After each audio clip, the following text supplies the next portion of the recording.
Persistence is very important. You should not give up unless you are forced to give up. If something is important enough, you should try, even if the probable outcome is failure. I think it's possible for ordinary people to choose to be extraordinary. I think that's the single best piece of advice. Constantly think about how you could be doing things better and questioning yourself. Failure is an option here. If things are not failing, you are not innovating enough. When something is important enough, you do it even if the odds are not in your favor. The first step is to establish that something is possible. Then probability will occur. The future rewards those who press on. I don't have time to feel sorry for myself. I don't have time to complain. I'm going to press on. I would like to die on Mars, just not on impact. The path to the CEO's office should not be through the CFO's office, and it should not be through the marketing department. It needs to be through engineering and design. I don't create companies for the sake of creating companies, but to get things done. If you're trying to create a company, it's like baking a cake. You have to have all the ingredients in the right proportion. People work better when they know what the goal is and why. It is important that people look forward to coming to work in the morning and enjoy working.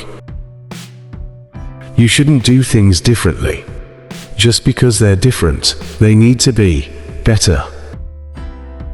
I do think there is a lot of potential if you have a compelling product and people are willing to pay a premium for that. The secret to success is to know something nobody else knows. Some people don't like change, but you need to embrace change if the alternative is disaster. I think life on Earth must be about more than just solving problems. It's got to be something inspiring, even if it is vicarious. I don't think it's a good idea to plan to sell a company. There's a tremendous bias against taking risks. Everyone is trying to optimize their ass covering. The lessons of history would suggest that civilizations move in cycles. You can track that back quite far. The Babylonians, the Sumerians, followed by the Egyptians, the Romans, China.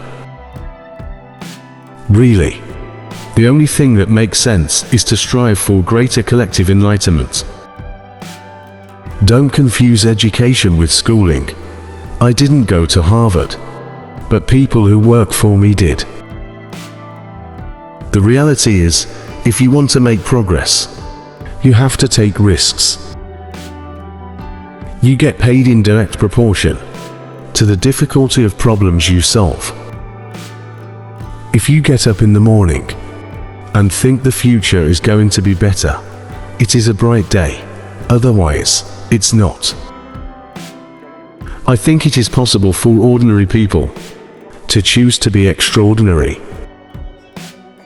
You want to have a future where you're expecting things to be better, not one where you're expecting things to be worse.